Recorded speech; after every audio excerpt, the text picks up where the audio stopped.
Hello, BookTube, and welcome back to BookTrek 2021. This is a 5-month mission that myself and a bunch of other booktubers have embarked on under the dauntless leadership of Vin at Revenant Reads, where we are reading Star Trek fiction. And since Star Trek fiction is a vast, teeming galaxy of books, we are breaking it down franchise by franchise. So we're starting off in August with the original series, Kirk, Spock, and McCoy. The Enterprise, NCC 1701, no bloody A, B, C, or D. My Star Trek, the original Star Trek. And then we'll move on, franchise by franchise. So Next Generation's coming up, right around the corner. And Next Generation is in September. Next Generation I'm a lot less familiar with than I am with the original Star Trek. The original Star Trek, I am very familiar with it. I can quote it at length, and I love it dearly. The Next Generation, not so much. I watched it episode after episode, week after week, like everybody else, but we'll get to that. We're going to do, September is going to be a month-long, sit-down, hunker-up dissection of the Next Generation. What it is, what it does well, what it does poorly, and maybe I will learn something. Maybe I'll change some of my long-standing prejudices against the show. But for now, we are winding down Star Trek, the original series. And lately, I've been reading very late-stage Star Trek. Not necessarily the latest books, but books set in the late stages of our original crew. In Star Trek, the original series, we, in the canonical TV show, the 3 seasons of the TV show, we never see how this crew comes together. We never see how they're introduced to each other. We never see how any of these people meet each other. And in that original series, we don't see how they leave each other's company either. We don't see how they progress. We don't see how they leave service of Starfleet. That's left to much later. And the reason why it happens in those later incarnations is because fans didn't want to let go of their favorite cast. And a steady job is a really nice thing in Hollywood. So the original cast of that 3-season TV show suddenly found themselves in multi-million-dollar movies, suddenly found themselves at the heart of a multi-million-dollar film franchise industry. And those actors get older. I hate to say it, I know that if you were to call up a YouTube video made yesterday by William Shatner, you'd think, all right, maybe they don't. But that's just him. The actors get older. Shatner is 90, for Pete's sake, or close to it. And after a while, it became utterly unavoidable for the showrunners, for the writers, for the directors, to simply acknowledge that and work it in. After a while, in between individual movies, chunks of time is passing to explain this, to make it natural. And that is unprecedented. That was unprecedented for a fan-centered franchise of science fiction or fantasy or whatever. We don't ever, no matter how long Bonanza was on the air, we don't ever reach a point where the boys are burying Ben Cartwright and deciding how they're going to divvy up the Ponderosa on their own. That was unthinkable. Absolutely unthinkable. And to use that as just an example, when attempts were made to bring Bonanza back, the cast, there was no mention made of anything like time passing. And one of the characters, the great actor who played Hoss Cartwright, had died. They just subbed in his son. Same thing with, to use another somewhat silly example, but keep in mind, to a lot of people, Star Trek looks silly. Cardboard sets, C-list actors. Nobody knew at the time anything about what could be done with that kind of mechanics. But if you take another example, Gilligan's Island ran forever and ever. No concept whatsoever of time's passage. It was purely present. It was purely right now. And I think there were a few attempts to make later What Happened to Gilligan's Island movies.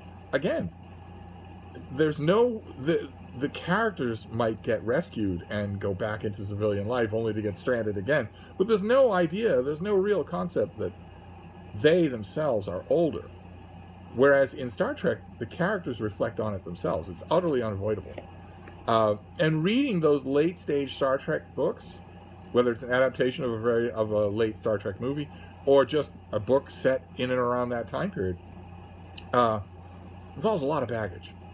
A lot of baggage. There's no way to write, I don't think, that I certainly have never read, I don't think there's any way to write a quick easy, fun, self-contained novel about the crew, let's say, in the period between Star Trek V and Star Trek VI, when they are starting to look towards mustering out of service, retiring out of service, because they're old. I don't think there's a way that you could do a real quick, discreet adventure there. It's all about paying off old debts. It's all about encountering old foes or old friends. It's all about that sort of thing. Those adventures tend to be. I would like it if somebody did. This is a much older demographic than it ever has been. Of course, I think a lot of those things might hit home. But as I mentioned when we were talking about the movie of the movie Generations, it becomes a little bit on the pitilessly silly side to have these characters who are in their, well, they would be in their late 50s, early 60s, being adventure heroes. It becomes a little silly to have a 65-year-old Jim Kirk punch anybody. And it also becomes a little bit weird. We're told over and over again in Star Trek fiction that the bridge crew of the original Enterprise loved each other so much, loved that chemistry so much, that members of that crew would turn down important promotional assignments in order to stay as members of Captain Kirk's crew. I remember the first time I read that in a Star Trek book, I thought, that doesn't make any sense at all. Yes, they had a great chemistry, but no one would ever do that. And that goes from being odd to being just downright surreal when we're talking about these characters, when we're talking about Commander Uhura just staying forever at communications on the bridge of one ship. Which is why in Star Trek VI, The Undiscovered Country, she mentions that she's chairing a seminar at the Academy. Scotty mentions that he just bought a boat. McCoy is clearly going to retire. Spock is clearly going to retire. Or we see in Star Trek II, Spock takes promotion to captain. He says over and over again in the original series that he has no desire to be captain, no desire to command a ship of his own. Nicholas Meyer has him amend that. I have, as a captain of a training vessel, I am content to command. And one of the point I was trying to make here, so this is going somewhere, the point I was trying to make about that, when you start to deal in that vastly complex later ecosystem where the character's own age, their own development has necessarily become center stage as the story, right? After a while, stories at that end of these characters' career together start to become all about it being the end of that career together. So you could have an alien monstrosity with 10,000 tentacles headed straight for Earth. Sorry, had a flashback to several of my marriages to Deb.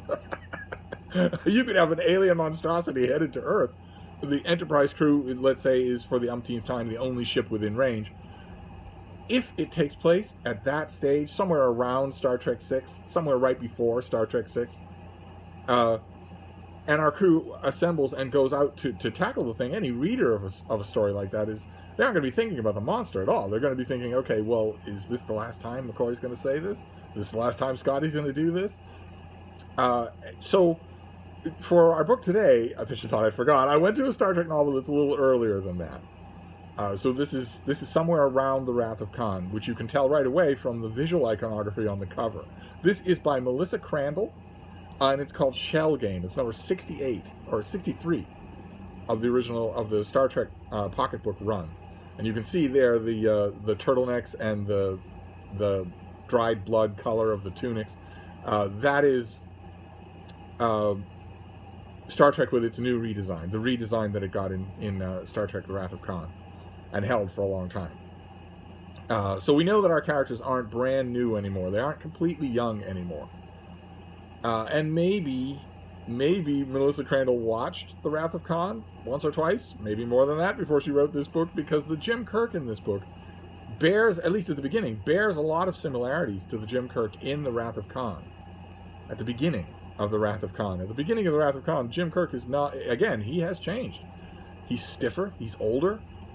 It doesn't seem like anyone who would retain long-term service from qualified officers who could go elsewhere. He seems like a party poop, like a drip, as me Saint Ma would have said. And there's a little bit of that Kirk running throughout this book, although all the other characters are terrific. The Spock in these pages, especially the McCoy in these pages, Scotty is done fantastic in these pages. And the plot line emphasizes the opposite of what I was talking about the slightly older plots that occur in novels set later in our crew's life. Once you do that, once the characters are in their mid-60s and they're looking at retirement and everything could be the last time, then that countermands everything else. Here, no.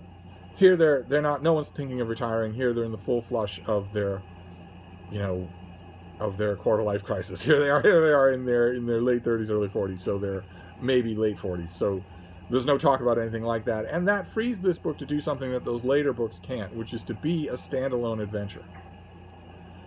Almost a TV-style standalone adventure. The basic plot of this book is that the Enterprise is reclaiming an old information relay drone out in the depths of space. It has stopped working. It has gone dead. They're reclaiming it so it isn't just junk. They're going to recycle it, basically repurpose it, and maybe find out everything they can about direct examination of it that they couldn't find out from its telemetry. So it's a fairly routine mission. But right in the proximity of this dead drone is a Romulan space station that is also dead, completely dark, and maybe inhabited. When the crew starts to go over, they start to see just out of the corner of their eye, was that a thing moving? Is there something alive on this station? Or maybe something that was alive? And Melissa Crandall does a terrific job of eliciting that she's a little bit of an overwriter. That is unfortunately a problem that cropped up in a lot of Star Trek fiction. I seem to recall it crops up a lot in Next Generation fiction. We shall see. We'll discover together. Because unlike these original Star Trek novels, the Next Generation novels, I'd say 99% of them I've never read more than once. So it'll be a voyage of discovery. No pun intended. I've noticed, though, that writers here almost seem like they're padding for word count. Sometimes there's a lot of redundancy, a lot of overwriting, and not a lot of they kind of go hand in hand, right? If you're going to overwrite like that, if you're going to over-describe, over-enunciate, over-follow people through overly delineated steps of some sort of action, if you're going to do that, it's hand in hand with that you are somewhat disrespecting the intelligence of your readers. You're not thinking that your reader can follow along. And if you distrust the intelligence of your readers, you wall off the part of your storytelling that will be a little bit meta. That is the thing a quality that I love about my favorite Star Trek authors, is that they're observing what's going on in addition to just narrating it. There's precious little of that observing that goes on here. I sort of live for those moments, and there are precious little here. But as a standalone adventure, this reminds you very much of either a movie. It wouldn't make a very good movie. Not a whole lot happens, but or an episode. I could easily see this being an episode. Very briefly, there was talk after the success of Star Trek II. Very briefly, there was talk about a Star Trek TV show. Another Star Trek TV show starring this crew on a weekly basis. It just nothing came of it, but there was talk about it. In the long term, that ends up making much more money for Paramount than a movie, any movie, in the long term, because that never goes away and it keeps going. You can just keep printing money. Nothing ever came of that, of course. I'm not sure that I'm not happy about that, but the feeling of that is definitely here, especially once whatever happened to that Romulan space station starts to happen to the Enterprise. The Enterprise starts to lose power, and looks like it may be going the way of an undead station. Of course, the station is not undead, and there are two major plot twists that are well deployed. They're well timed at the end of this book, so that what the book lacks in narrative tension to the halfway point is sort of redeemed in the second half of the book. Although I shouldn't say that it lacks narrative tension completely. There is a kind of gothic feel that Melissa Crandall does really well in this book. So once again, it was me revisiting a Star Trek novel that I haven't read in, well, when did this come out? 1990. This came out in 1990. And I read it then. I probably read it then and thought nothing of it. Or maybe I read it in 1991. Maybe I found it in a used bookstore and read it then. But there was a little bit of a gap in my reading around 1990. But I hadn't gone back to it and hadn't remembered that I liked it as much. I hadn't remembered it as being as enjoyable as it was. So your book today is a recommend. I didn't go. I know yesterday I was playing footsie with the senior citizen crew so much that I was going to go back to a very early episode. I didn't do that. I seem to be stuck this time around for BookTrek 2021. I seem to be stuck on these classic old pocket paperbacks with the lines around the border and the number up in the corner. I seem to be stuck on that. So maybe I'll just finish out the first month of BookTrek 2021 with those novels. Just go to a whole bunch of them. I'm having a great deal of fun. I don't know if you can tell that from how many videos I've made. I'm having a great deal of fun doing this. And I am actually looking forward to a week from today, right? To next week, next Tuesday, or thereabouts. Sometime real soon, September starts. I wonder if this little Star Trek data pad has a calendar function, so that we could find this out right here in front of us. I wonder if it does. It does indeed. All right, so today's Tuesday. Next Tuesday is the last day of August. So next Wednesday, we start The Next Generation.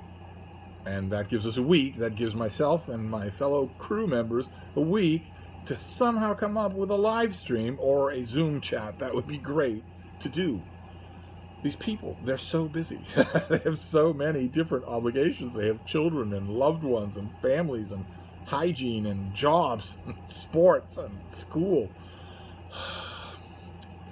Anyway, maybe it'll happen, maybe it won't. But I think for this next week, I'll probably just continue loitering around with these numbered pocketbooks. Why not? A lot of them, I love the design aesthetic of them, and a lot of them I haven't read since they first came out. So why not do that?